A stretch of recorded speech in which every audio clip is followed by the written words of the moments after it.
युद्धामुळे महागाईचा फटका जाणवतोय त्या संदर्भातल्या टॉप 9 बातम्या बघूया।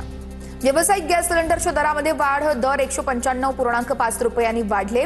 दरम्यान घरगुती गॅस सिलेंडरच्या दरामध्ये कुठलेही बदल नाहीयेत। रात्री 12 वाजल्यापासून सिलेंडरची दरवाढ लागू आहे। इंडियन ऑइल कॉर्पोरेशननं प्रीमियम पेट्रोल आणि डिझेलचे दर वाढवले आहेत। दिल्लीमध्ये प्रीमियम पेट्रोलचे दर 149 वरून 160 रुपयांवरती, तर प्रीमियम डिझेल हे 91.49 रुपयांवरून 92.99 रुपये प्रति लिटरवर। जेट फ्यूच्या किमती दुप्पटाहून अधिक वाढलेल्या आहेत। जेट इंधन 2 लाख रुपयांच्या पार आहे। दिल्लीमध्ये एटीएफची किंमत आता 96,638 रुपयांवरून 2,07,000 रुपये प्रति किलो लिटरवर पोहोचलेली आहे।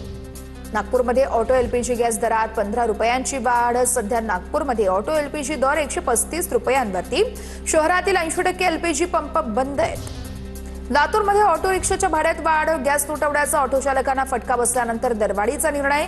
लातूरमध्ये रिक्षाचा प्रवास आता टप्प्यानुसार 5 ते 10 रुपयांनी महागला। कच्च्या तेलाच्या किमतीमध्ये घसरण, ब्रेंट क्रूड ऑइलच्या किमती 4.7% घसरल्या।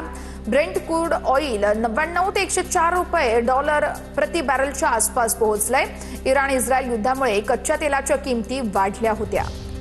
मुंबई गोवा महामार्गावरील हिंदी फलक आणि धोकादायक वाहतूक या दुहेरी मुद्द्यांवरून मनसे आक्रमक आहे। रायगडमधील तरणखोप बायपास वडखळ फाटा परिसरातील हिंदी सूचना फलकाविरोधात मनसेचा निषेध आहे।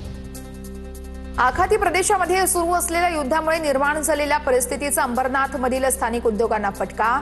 आनंदनगर एमआयडीसी मधील अनेक कंपन्यांचं उत्पादन निम्म्यावर। आखाती युद्धामुळे उद्योजक संकटात, सरकारकडून मदतीची अपेक्षा। अंबरनाथ औद्योगिक वसाहतीतील उद्योजकांचे प्रतिनिधित्व करणाऱ्या आमा संघटनेकडून जिल्हा उद्योग केंद्रास निवेदन। माल वाहतूक बंद असल्यानं सरकारनं काही सवलती देण्याचं आवाहन केलेलं आहे।